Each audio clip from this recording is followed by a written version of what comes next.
नमस्कार, लोकतंत्र देख रहे हैं आप। मैं हूं आपके साथ नेहा दुबे।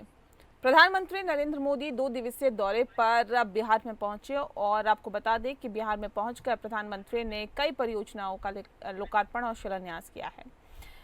48,500 करोड़ रुपए की विकास परियोजनाओं का उद्घाटन किया। इस अवसर पर मुख्यमंत्री नीतीश कुमार ने प्रधानमंत्री मोदी को धन्यवाद दिया और पीएम मोदी ने अपने संबोधन में कांग्रेस और आरजेडी पर निशाना साधा।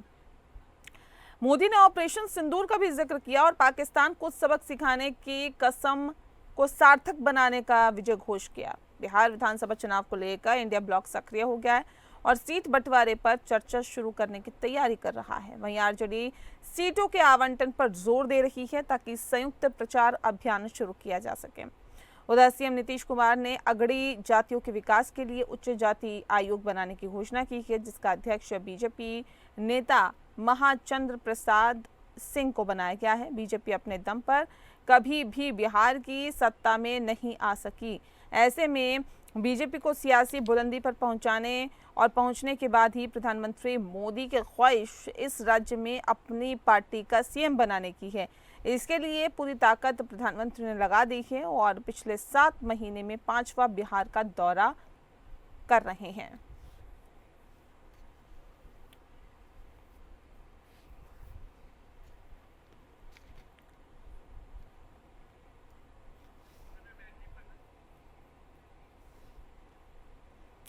तो बता दें आपको कि लगातार प्रधानमंत्री नरेंद्र मोदी बिहार के दौरे पर आ रहे हैं और ये 5वां दौरा बताया जा रहा है पिछले 7 महीनों में।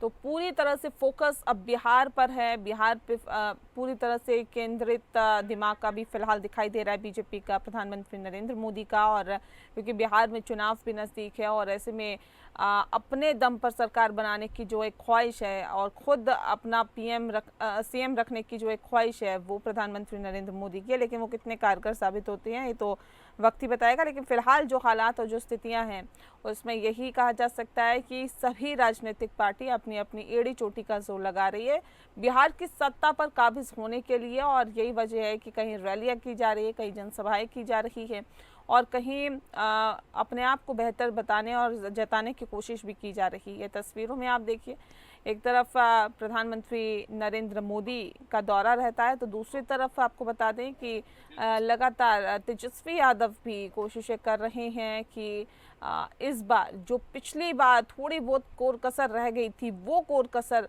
इस बार ना रहे और इसीलिए पूरी तरह से कोशिशें की जा रही है। हालांकि तेजस्वी यादव के घर अभी खुशियां आई हैं, लेकिन क्या सत्ता की खुशी उन्हें मिलेगी या नहीं, ये एक बड़ा सवाल है।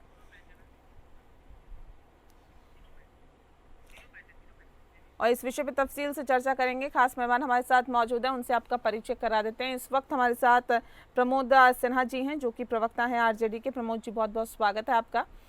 हमारे साथ इस वक्त राहुल आनंद जी जुड़ गए हैं, प्रवक्ता हैं भारतीय जनता पार्टी के। बहुत स्वागत है राहुल जी आपका। और इस वक्त हमारे साथ किशोर कुमार जी भी जुड़ गए हैं, जेडीयू के नेता हैं। आपका स्वागत है किशोर जी। खास कार्यक्रम की शुरुआत करते हैं राहुल आनंद जी के साथ। राहुल जी, देखिए, बिहार में आपकी सरकार है, प्रधानमंत्री नरेंद्र मोदी आते हैं और फिर एक बार निशाने पर आरजेडी रहती है, फिर एक बार निशाने पर कांग्रेस पार्टी रहती है। क्यों सर? बहुत सारी चीजें हैं कहने के लिए। कोसने से क्या सत्ता तक पहुंचा जा सकता है या फिर अपने काम की उपलब्धियां, जो आपकी उपलब्धियां रही है, उनको बताने से फायदा मिलेगा?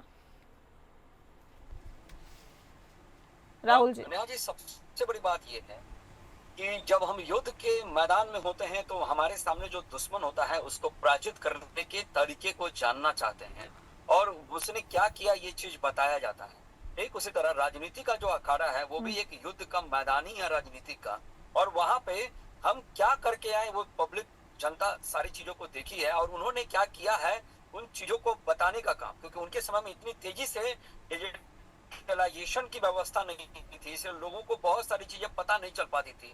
लेकिन अब के मॉडर्न युग की अगर हम बात करें तो निश्चित तौर पे हम अब एक क्लिक से जनता के द्वार तक उपलब्ध हैं।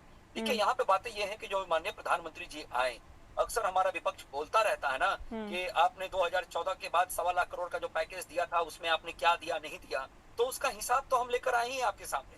आप कहेंगे तो बिंदुवार तरीके से सारी चीजों को बताऊंगा, लेकिन शायद विपक्ष इस बात को भूल जाता है कि 2004 से जब 2014 की सरकार थी, उसमें मात्र 4160 करोड़ रुपए ही 10 साल के अंदर बिहार को मिले थे सड़क परिवहन के नाम पे।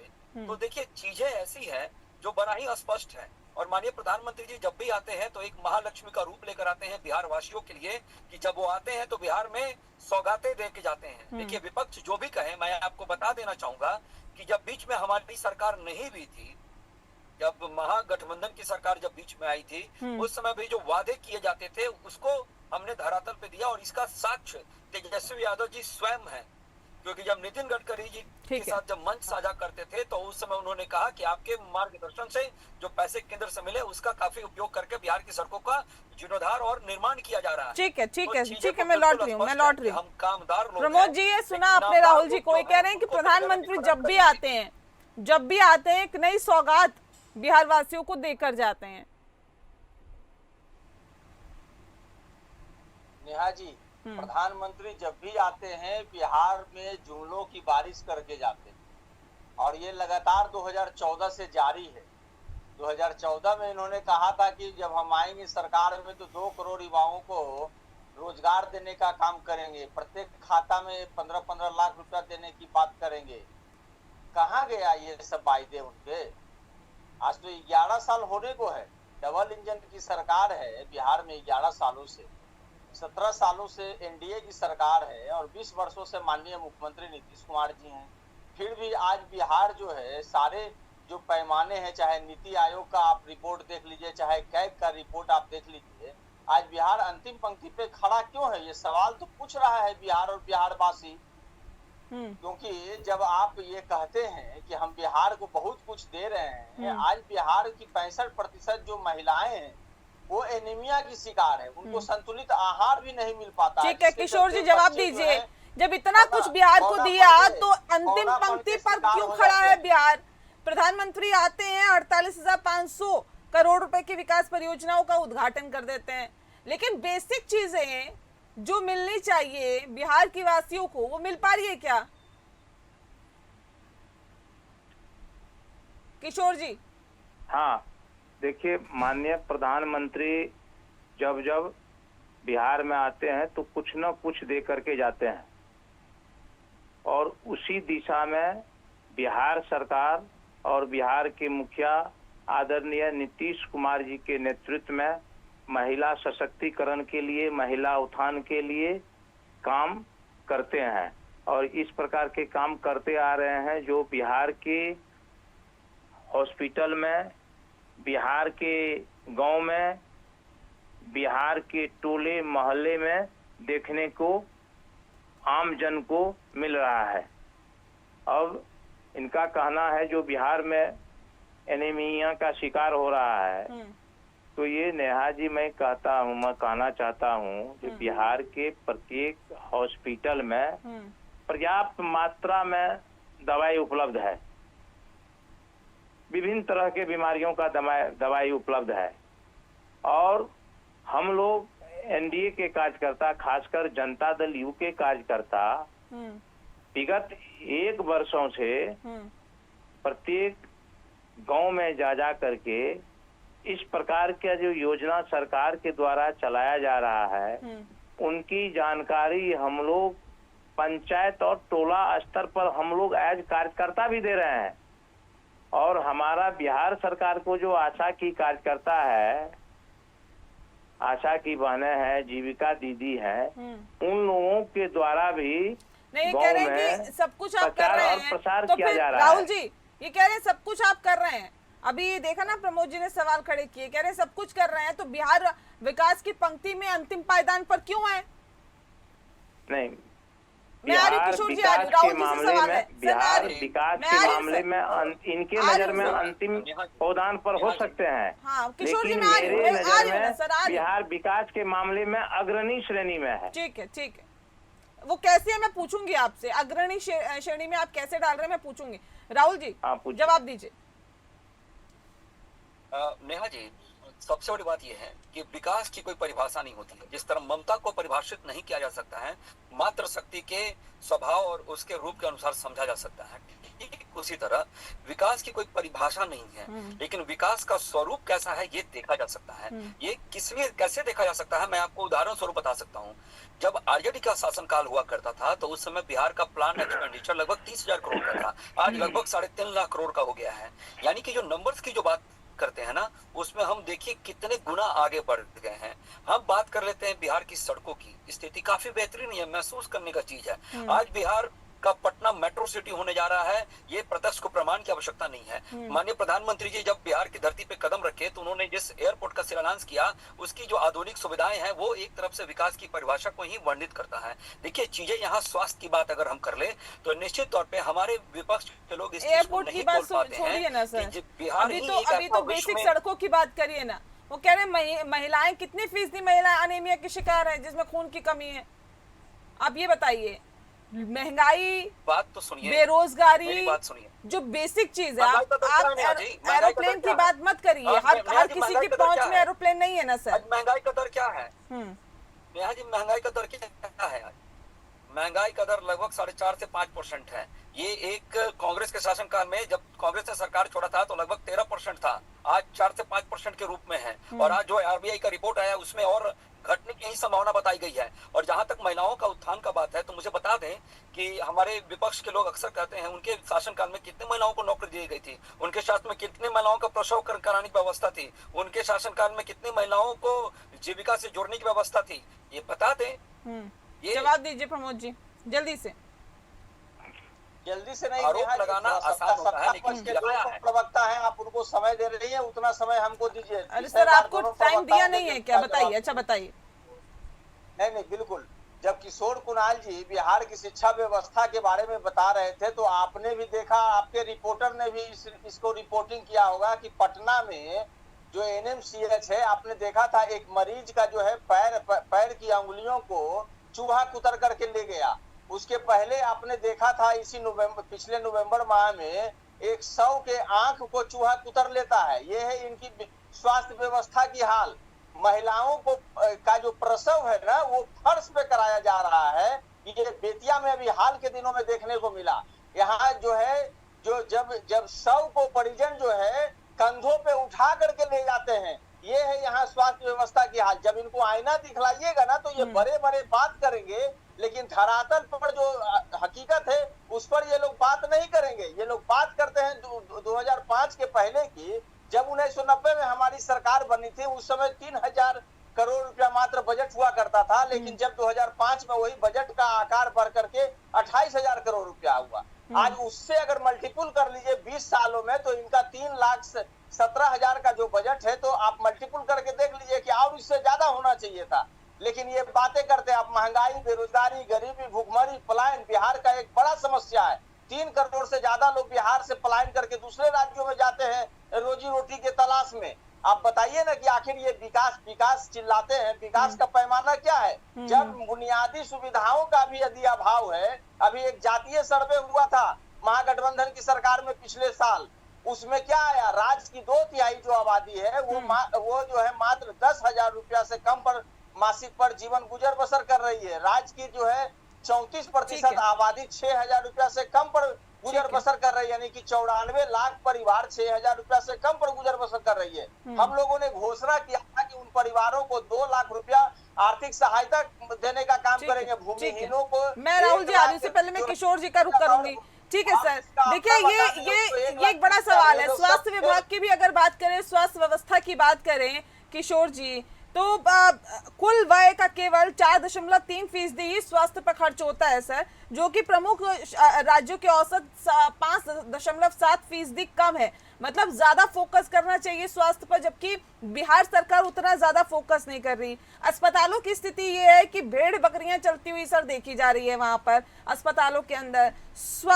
जो हालात है, सुधार की पहल जो आप लोगों की तरफ से की गई है वो सिफर साबित हो रही है। अब ये बताइए कि हम एयरपोर्ट की बात करते हैं, हम एरोप्लेन की बात करते हैं सर, वो हर किसी की पहुंच की बात नहीं है, लेकिन अस्पताल तो हर किसी इंसान को जाना है ना सर।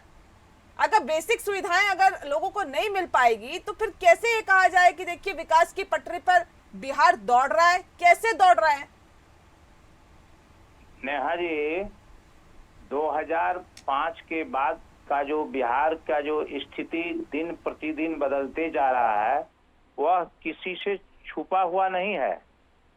आप चले जाइए, हम लोग तो गांव में रहते हैं, गांव में गली गली घूमते हैं, एसी में बैठ करके गणना नहीं करते हैं, बिहार का मूल्यांकन नहीं करते हैं। आप देख लीजिए 2005 के बाद सड़क की कनेक्टिविटी प्रत्येक गांव, प्रत्येक टोला, प्रत्येक मोहल्ला से हो गया है। ऐसा कोई गांव, कोई टोला मोहल्ला नहीं है जहां से डायरेक्ट राजधानी के लिए सेवा नहीं हो। बस का सेवा, कार का सेवा, अपना निजी वाहन से हम 3 से 4 घंटा में राजधानी पहुंच जाते हैं। इसके बाद रह गई हॉस्पिटल।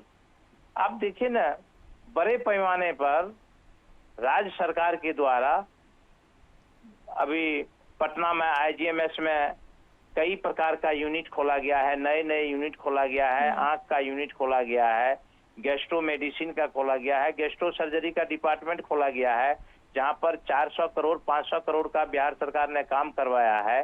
PMCH विश्व स्तरीय हॉस्पिटल बन गया है और PMCH में देखिए कितनी सुविधा बढ़ गई है, खास करके उत्तर बिहार के लिए, मध्य बिहार के लिए, मैंने संपूर्ण बिहार के लिए सड़क कनेक्टिविटी जो बढ़ा है, सड़क के माध्यम से हम PMCH कैसे आ जाते हैं 3 से 4 घंटा में। और हम लोग अगर कोई एक्सीडेंट होता है, हम समझते हैं जो 1 घंटा, 1.5 घंटा, 2 घंटा, 3 घंटा, 4 घंटा में कोई सदर हॉस्पिटल में मैंने इलाज नहीं अगर जिनका हो पाएगा, जो रेफर कर देंगे, वो पटना आते हैं, उसको जान बचाया जाता है।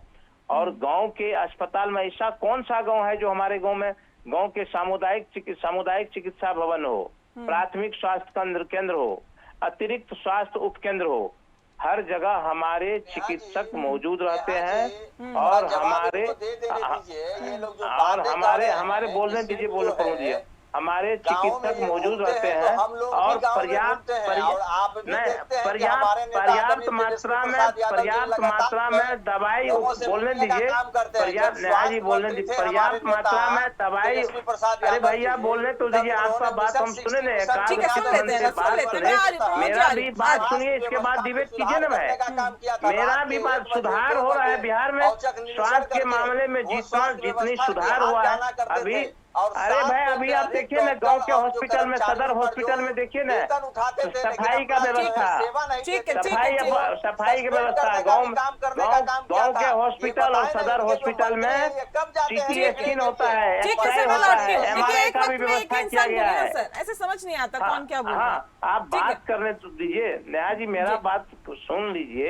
इनको कहिए चुप रहने के लिए। अभी पार्टिकुलर कोई हॉस्पिटल बताइए ना। अभी सभी हॉस्पिटल में दवाई का प्रबंध है, चिकित्सक का प्रबंध है, हर हमेशा 24 घंटा हमारे चिकित्सक भाइयों के द्वारा इलाज किया जा रहा है पीड़ित जनता। मुरौल प्रखंड के हालात देख लीजिएगा, फिर उसके बाद बात करिएगा कि वहाँ के हालात कैसे हैं। बहरहाल मैं राहुल जी का रुख कर लेती हूँ, फिर मैं लौटूंगी। अब आपने कहा कि सभी अस्पतालों के हालात ऐसे हैं, तो आप वहां जाके पता कर लीजिएगा कैसे हालात है, क्या भेड़ बकरियां वहां बैठ रही हैं, नहीं बैठ रही हैं, मरीज कितने बैठ रहे हैं ये भी बताइएगा। ग्राउंड जीरो की रिपोर्ट है सर, ग्राउंड जीरो की रिपोर्ट है सर।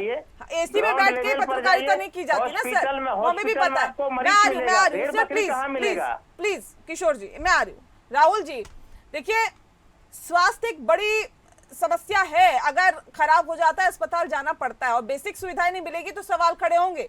सवाल इसलिए नहीं खड़े होंगे कि आपकी सरकार है, सवाल इसलिए भी खड़े होंगे कि कई सालों से आपकी सरकार है, कई मर्तबा आप लोगों की सरकार बन चुकी है। तो फिर अब ये कह देना कि जी देखिए लालू के शासन में तो ऐसा था और वैसा था, उससे काम चलेगा क्या अब राहुल जी? नेहा जी मुझे 2 मिनट का समय बिल्कुल बताएं। आपका प्रश्न का उत्तर देना चाहूंगा। सबसे पहले शुरू करते हैं शिक्षा और साक्षरता से। पहला पॉइंट शिक्षा और साक्षरता से। 2005 में जहां तक शिक्षा का दर 50% से नीचे था, वहीं आज बढ़कर लगभग 80% पर गया है। स्वास्थ्य और पोषण की बात कर लें, 2005 में मृत्यु दर 312 प्रति 1 लाख थी, वहीं आज 18-19 की जो अगर गणना की गई तो उसके हिसाब से 165 हो गई। इसी ऑर्डर में शिशु मृत्यु दर की अगर हम बात कर ले, 61 से घटकर 35 प्रति 1000 हो गई। देखिए, निश्चित तौर पर मैं मानता हूं कि कुछ कमियां हो सकती है, लेकिन उसमें निरंतर सुधार किया जा रहा है। रोजगार और आर्थिक सशक्तिकरण की अगर बात कर लीजिए, तो बिहार सरकार ने 35% सरकारी नौकरियां महिलाओं के लिए आरक्षण लागू किया है। राजनीतिक और सामाजिक भागीदारी में बात कीजिए तो 2006 के बाद लगभग 50% महिलाओं को पंचायत स्तर पर प्रतिनिधित्व करने का मौका मिला है। मैं आगे बात कर लेता हूं आपके द्वारा बताया गया स्वास्थ्य समस्याओं का।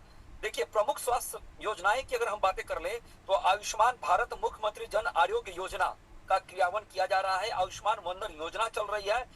भव्य परियोजना, ठीक है, बहुत योजनाएं चल रही है। मैं आ रही हूँ, मैं प्रमोद जी का रुख कर लेती हूँ। मैं आती हूँ सर, मैं आती हूँ राहुल जी। प्रमोद जी, देखिए, शिक्षा के स्तर में तो सुधार हुआ है, इसमें कोई दो राय नहीं है कि पहले ये जो तमाम रिपोर्ट्स आती हैं उसके आधार पर पहले 37.1% थी और अब उसको बढ़कर 41.2% हो गई है शिक्षा दर। तो ये समझने की जरूरत है कि अभी फिलहाल बढ़ता हुआ शिक्षा का स्तर दिखाई दे रहा है बिहार में। जहां पर खामियां हैं, कमियां हैं, वहां पे क्रिटिसाइज करिए, लेकिन जहां पर बेहतरी के लिए कदम उठाए जा रहे हैं वहां पे अप्रिशिएट भी करना पड़ेगा सर। आप नहीं, नेहा जी, आपने शिक्षा की बात की और आपने आंकड़ा दिखलाने का काम किया। आज देश स्तर में बिहार शिक्षा के मामले में कहाँ है? अंतिम पंक्ति पे खड़ा, और ये नीति आयोग की रिपोर्ट कहती है। अब जहां तक सवाल है शिक्षा का, प्राथमिक कक्षा में 97% बच्चे जो है एडमिशन लेते हैं, लेकिन उच्चतर माध्यमिक तक जाते जाते 47% ड्रॉप आउट होते हैं और इंटर तक जाते जाते 100 में मात्र 9 बच्चा बचता है। ये है शिक्षा व्यवस्था का इनका हाल। कहीं आप शिक्षा का आप देख लीजिए, आपके रिपोर्टर भी बतलाते होंगे, कहीं स्कूल में जो है बैठने की व्यवस्था नहीं है, कहीं छत नहीं है खुले में। अभी एसीएस सिद्धार्थ जब वीडियो कॉलिंग के माध्यम से जब स्कूलों में जो है सो बात कर रहे थे तो शिक्षा व्यवस्था की पूरी पोल खुल गई थी।